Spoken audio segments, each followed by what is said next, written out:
I saw so many people on the right, so many people, normal people, good people, looking at what's happening in our nation's capital, to our historic monuments, and saying, how did they get away with this? Oh, so you can do whatever you want to an American flag, but these people are just allowed to do this? Oh, so you can't peacefully protest January 6th, but these people are allowed to do this? Pointing out the hypocrisy. That's conservatism in general, pointing out hypocrisy. So let's set aside the nursery rhyme stuff and let's talk in reality. Why are these people allowed to do this? By the way, spoiler alert, there were no arrests. All that vandalism, all that property destruction, there were no arrests. Why do they get to do this? And we're not just making it about them. Why do the communist street animals in this country get away with the things they get away with? Whether it's Black Lives Matter, looting Foot Locker, Antifa, the Hamas ones, the climate changes, the feminists, doesn't matter who it is. The Pride Parade people, why do they get away with it? How could they get away with this? Well, listen, here's the truth. We like to think about our country, I like to think about our country in lofty terms because I love my country. I love freedom. I love America. I love the life this country has given to people. I love it. But we can get way too lofty with how we think about things we love, like America. Here is the truth, the God's honest truth.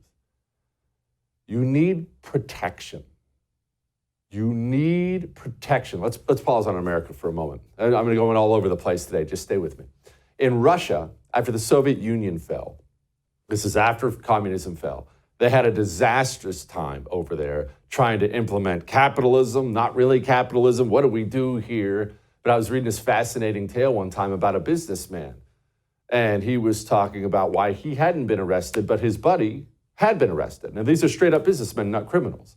And he was having a very matter-of-fact conversation. And he simply said, well, he didn't have a protector. You see, the guy who didn't get arrested, he had found some rough, tough KGB types.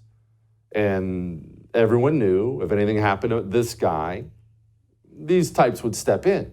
His other buddy, he was above all that. I'm not paying any money to those KGB types. He's in Russian prison. The other guy is not.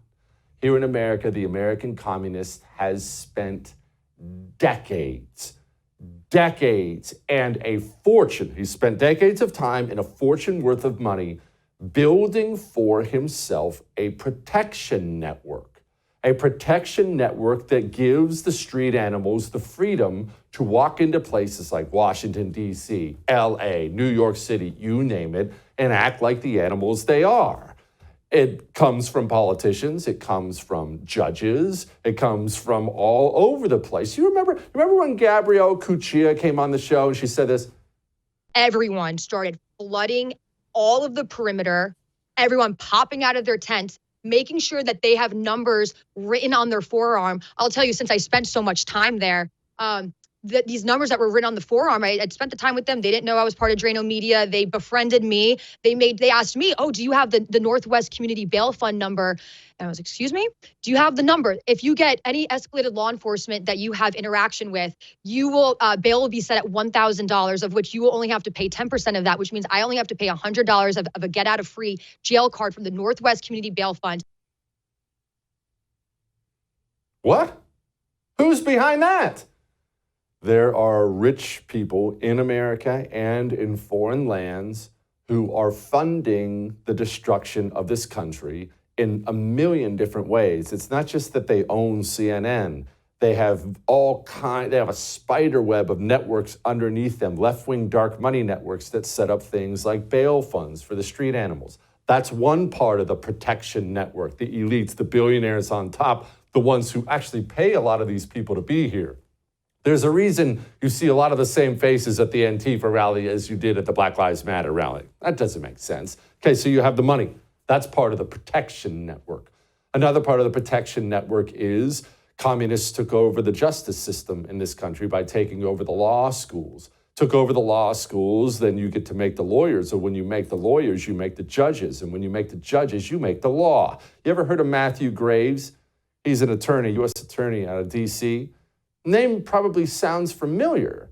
Matthew Graves He's the one who has been taking January 6 protesters and overcharging all of them and ruining lives, sending them all to federal prison. He's also the one whose wife, Fatima Goss Graves, has checked into the White House and met with the Bidens over a dozen times in just the last 3 years. Are you starting to pick up on the network yet? What am I bringing up Matthew Graves for? Because a police officer in D.C. was socked in the face last month. Matthew Graves made sure the person got 48 hours of community service. So the Meemaw who sauntered through the Capitol has her life ruined. She's sitting in federal prison today. If you punched a Capitol police officer or a DC police officer in the face, 48 hours of community service. How does this happen? Why? Well, they've spent decades creating protection networks like Matthew Graves.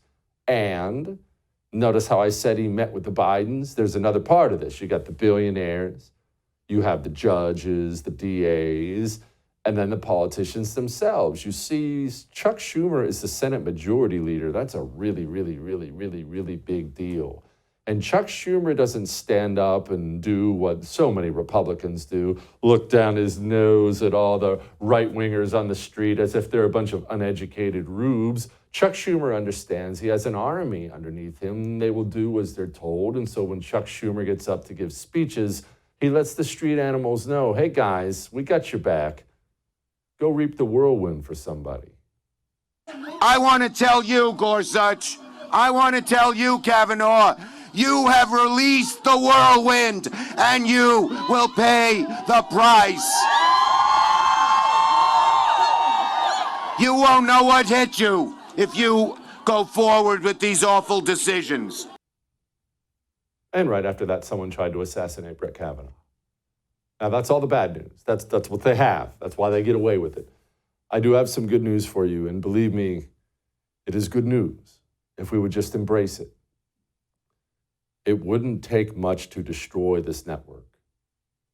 If we had Republicans with guts, if we had people with the willpower to attack it, no more live and let live with the dirty street commies. Freedom must be aggressively maintained.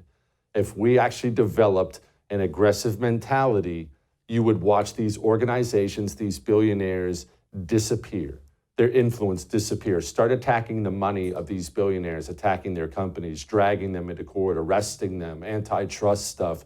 The street animals, you wouldn't have to do very much. You don't have to do anything violent, anything against the law. Arrest every one of them, automatic 10-year prison sentence for violating our statutes, and you'll never, ever, ever see another one. The truth is, the communists who are destroying so much in this country, yes, they are dangerous, they're damaging, there's no question about it, but it's paper thin. It's just a tiny, tiny percentage of our society doing this, and if we would just find the courage to attack it, we could save the United States of America. You know that El Salvador was the murder capital of the world, certainly the murder capital of Latin America, like 15 minutes ago.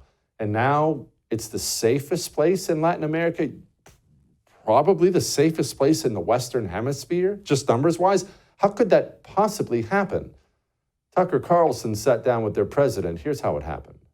We basically, in the roll-up of Phase 6, we basically pacified the country in a couple of weeks. How do you do that? How do you pacify a country? Well, the phases included building up of the police forces, the army. We doubled the army. We literally doubled the army to fight crime, to use the army to fight crime. And we equipped them before, like soldiers, we didn't have useful guns or vehicles, drones, basic things that an operation of that magnitude would need. So, yeah, we roll up the phases and then we went after them. We went after them. They gathered up all their dirt balls. Wasn't a high percentage of the country. Again, it's always just a tiny percentage. Gathered them all up, tossed them in cages. Now, You can saunter down the streets in El Salvador at midnight with your girl without a care in the world. We could do it here. All it takes is guts. All that may have made you uncomfortable, but I am right.